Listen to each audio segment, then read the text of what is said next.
How do your products use or challenge conventions? So, front covers. My front cover is not very conventional because it doesn't include a close-up shot of the protagonist like the other examples I've shown.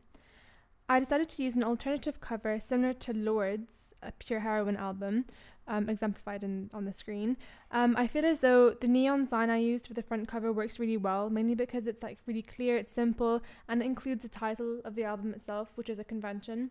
So as you can see, you see Justin Bieber's here, Never Say Never. You see Lana Del Rey's Born to Die. Like, the title of the album is always showcased on the front cover, and mine kind of does that. So I think that in a sense it does follow those conventions, but it breaks the conventions in terms of having a close-up shot of the protagonist, as you can see in Georgia Smith's front cover, both Justin Bieber covers, both Lana Del Rey covers, and likewise for SZA and Katy Perry.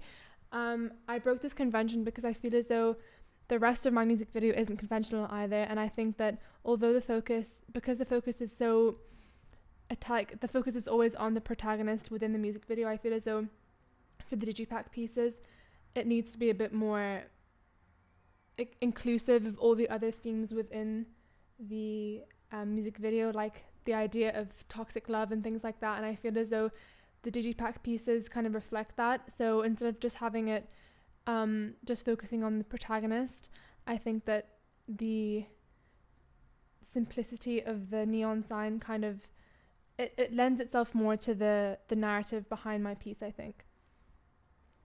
Because my front cover was so unconventional, I decided to keep the rest of my digipak pieces much more conventional, like the digi art featured opposite the CD itself. It'll be an image captured from within the music video, and this has been used by Billie Eilish, Katy Perry, and by Georgia Smith. They've incorporated snapshots from within their music videos, and I think this is important because all of their songs and all of their content kind of relies a lot on their narrative. So by incorporating images that are featured inside, like within the music video themselves, it kind of forms that attachment, and that continues that sense of branding between the products, because obviously the audiences and that the consumers can see the relationship between the various different types of content that the artist is producing. So I used this idea and I took a snapshot that kind of captures the essence of the majority of the songs within Noah Cyrus's album, especially the featured song Again.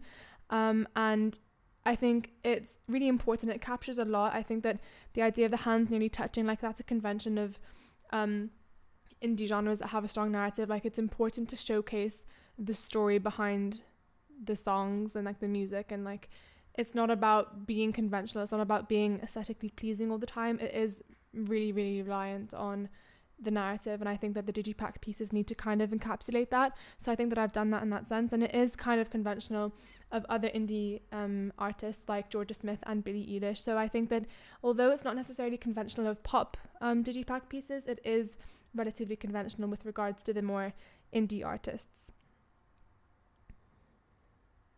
Now my back cover is very, very conventional.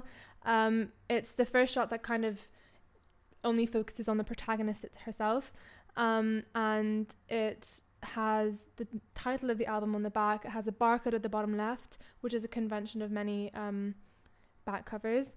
It has a listing of all the songs in order, and yeah, as you can see in these two examples on the side of Selena Gomez's back cover, again, listing of all the songs on the left hand side. Likewise, bottom right has the barcode, as mine does too. So I think that my back cover is like the most conventional out of all the pieces.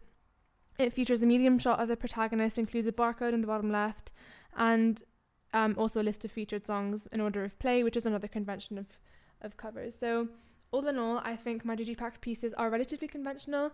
My front cover is a lot more abstract. It's not necessarily doesn't include a close-up shot of the protagonist, but I feel as though that with the nature of indie music videos, they don't necessarily have to be conventional in all aspects.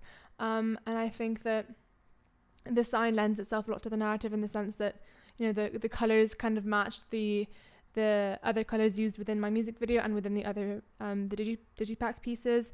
It kind of increases that sense of branding. And And yeah, I think there's a happy medium between conventional pieces and the non-conventional pieces, and it comes together to kind of make this happy medium between the conventional pop genre and then the non-conventional indie genre.